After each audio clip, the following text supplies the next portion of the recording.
in today to do my spoiler review for the book I Am Legend by Richard Matheson.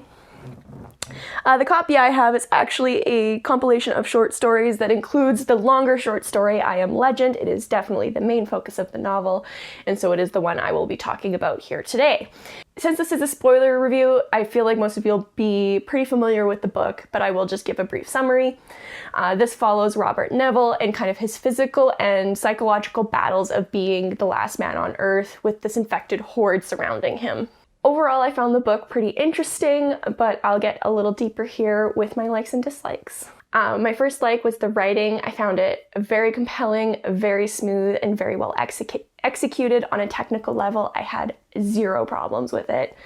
It was interesting and just easy to read. The book itself was very easy to consume, and I really enjoyed my experience. My second like is the ending. I loved the way you kind of got the perspective switch of who's the monster and who has the humanity. When Ruth and Robert are talking at the end of the novel, and Robert kind of realizes where he sits within this new world that's coming up, and how he, even though thought he was struggling against a great evil, the new perspective kind of allows him to see that he was the great evil. And I really, really liked that. And it really sold the story. The way that Richard Matheson wrote it felt very genuine and very believable, and I just really enjoyed that last section of the novel. And my third like is the pacing.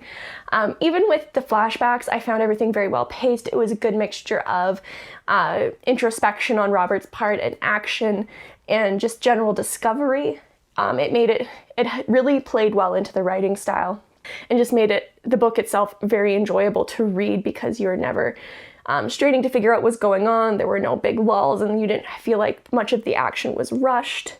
Although the ending was a bit abrupt, overall the pacing was quite well done. That kind of wraps up my likes. I'll move on to my dislikes. My first dislike is Robert's perspective. I found him pretty whiny. Personally, I found the way he described some of the scantily clad vampires to be a little strange. I'll get into that a little bit later here. And although I found him very average, I also found him very whiny, which made my enjoyment of him as a character a lot less, even though I enjoyed the things going on around him and the things that he helped set in motion. My second negative is the flashbacks. Not so much that they happened, because they were very well written and they weren't abrupt. My issue with the flashbacks was more along the lines of that they didn't really contain enough information. While they did give some context to Robert's character, I felt like they could have had a lot more information in regards to the world, what was going on, and kind of what the political and medical issues going into post-apocalyptic fall were like, and I felt like that would have given a lot more context to understand exactly how Robert ended up being alone where he is. And my third negative is the length. It is very short. It is 160 pages in a book that is 250. So that's part of why the pacing went so well. However, the length worked against it, because as it ties into the flashbacks and how I feel like they could have been built with a little bit more information, I feel like that would have really done an adequate job of lengthening the book a little bit and making you feel a little less disappointed with the ending. Because although the ending was amazing, in my opinion, it was just very abrupt, and you weren't quite sure that the story ended.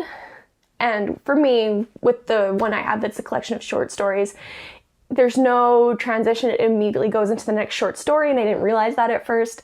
So it caught me off guard, and I feel like that would have caught me off guard less if there had been a little additional length, especially in the ending, just to give you a little bit more closure and not just this abrupt cutoff of perspective. And with that, I'm done with my likes and dislikes. I'm going to move on to my characters. All right, so I'm going to talk about two characters, and then I'm going to give my brief thoughts on some of the side characters. First, I'm going to talk about Robert Neville. He was very average. I didn't find him super compelling, although because of how average he was, you could find him relatable. I personally didn't find him very relatable, but I was talking through the book with my fiance, and every time I brought up something I didn't quite understand, his response was, oh yeah, that's normal. I don't know why you think it's so weird. So maybe it's just me, and maybe like that part appeals more to like a men thing. I'm not sure, but yeah, I'm gonna go with he's a relatable character. Even though I personally didn't find him relatable, I can see why people would think he's relatable. That's all I really have to say about Robert. Like, he wasn't a very, there isn't a lot to say about him. Moving on to the next character, I'm going to talk briefly about Ruth. She was a very interesting plot tool. She's a very good indicator of where the twist was and how the book was going to end, and I really enjoyed how her interactions with Robert played out for the most part, and I really enjoyed her role within the novel. My only complaint is kind of like the weird declaration of emotion she has for the letter that she leaves him. It's strange and just kind of uncomfortable in my opinion.